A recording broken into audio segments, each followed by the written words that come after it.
नमस्कार, स्वागत है बिहार समाचार में। आइए देखते हैं बिहार की 10 फटाफट बड़ी खबरों को। त्योहारों के लिए नीतीश सरकार का ऐलान, 14 दिन पहले ही खाते में आ जाएगी नवंबर की सैलरी। बिहार के सरकारी कर्मचारियों को नवंबर महीने के वेतन के लिए महीने के अंत तक इंतजार नहीं करना पड़ेगा। लोक आस्था के महापर्व छठ को ध्यान में रखते हुए राज्य सरकार ने इस बार भी उन्हें 14 दिन पहले ही वेतन देने की घोषणा कर दी है। पिछले महीने भी दुर्गा पूजा और दशहरा को देखते हुए कर्मचारियों और अधिकारियों को समय से पहले वेतन मिला था।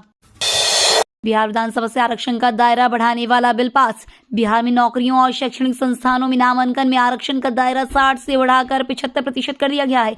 इसको लेकर गुरुवार को विधानसभा में सर्वसम्मति से बिहार पदों एवं सेवाओं की रिक्तियों में आरक्षण संशोधन विधेयक 2023 और बिहार आरक्षण संशोधन विधेयक 2023 सर्वसम्मति से पारित हो गया। इसके अलावा 3 और विधेयक पारित हुए।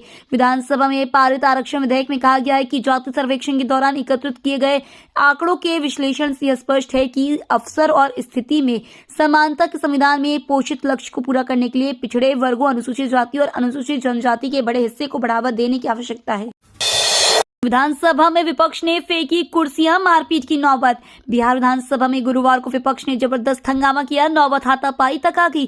कुछ विधायकों ने रिपोर्टर टेबल पर कुर्सियां फेंक दी। विधानसभा अध्यक्ष अवध बिहारी चौधरी भी गुस्से में आ गए। उन्होंने अपने अधिकारियों को कहा कि कुर्सी फेंक रहे और टेबल पीट रहे लोगों का नाम नोट कीजिए, सभी पर हर हाल में कार्रवाई होगी। वहीं सदन के बाहर भी विधायकों में बहस हुई।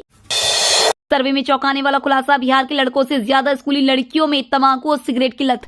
सुनने पढ़ने में थोड़ा अजीब लग रहा है, लेकिन सच्चाई यही है कि बिहार की बेटियां तंबाकू के सेवन करने में यहाँ के लड़कों से कहीं आगे जा रही है।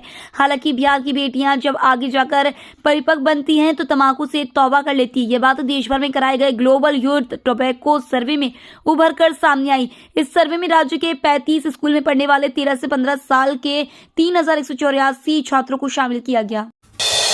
लोन दिलाने के नाम पर ऑनलाइन ठगी, 7 साइबर अपराधी अरेस्ट। बिहार के नवादा जिले की विशेष पुलिस टीम ने इंटेलिजेंस इनपुट पर वारिसलीगंज थाना क्षेत्र के सोनवर्षा गांव में छापेमारी कर फर्जी वेबसाइट के माध्यम से धनी फाइनेंस नामक कंपनी से लोन दिलाने के नाम पर ठगी करने वाले गिरोह के 7 साइबर अपराधियों को रंगे हाथ गिरफ्तार कर लिया। इनके पास से 12 mobile, 34 customer data, 9 page mobile number व रुपयों के लेन देन का डाटा और 25 पेज व्हाट्सएप चैट का डाटा बरामद किया गया है। इसके अलावा इनके पास से पश्चिम बंगाल के कई फर्जी सिम बरामद किए गए हैं, जिसकी पुलिस द्वारा जांच की जा रही है।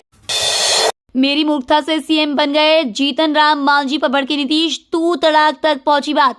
बिहार के मुख्यमंत्री नीतीश कुमार विधानसभा में कार्रवाई के दौरान जीतन राम मांझी पर बुरी तरह भड़क गए। सीएम ने कहा कि मेरी मूर्खता से ही जीतन राम मांझी सीएम बन गए थे। आज ये गवर्नर बनना चाहते हैं, इसलिए उल्टी सीधी बात करते हैं। जाति जनगणना पर जीतन राम मांझी ने सवाल उठाया था। इस पर नीतीश कुमार ने तू तड़ाक की भाषा अख्तियार कर ली। नीतीश कुमार ने कहा कि क्या इस आदमी को कुछ आइडिया है। दरअसल नीतीश कुमार जब आरक्षण पर बात कर रहे थे तो उसी दौरान मांझी ने जाति जनगणना की बात कर दी। के पाठक का आदेश, सीसीटीवी की निगरानी में शिक्षकों का होगा स्कूल आवंटन। बिहार लोक सेवा आयोग द्वारा चयनित शिक्षकों को स्कूल आवंटन किए जाने की पूरी प्रक्रिया का निर्वहन सीसीटीवी कैमरे की निगरानी में होगा।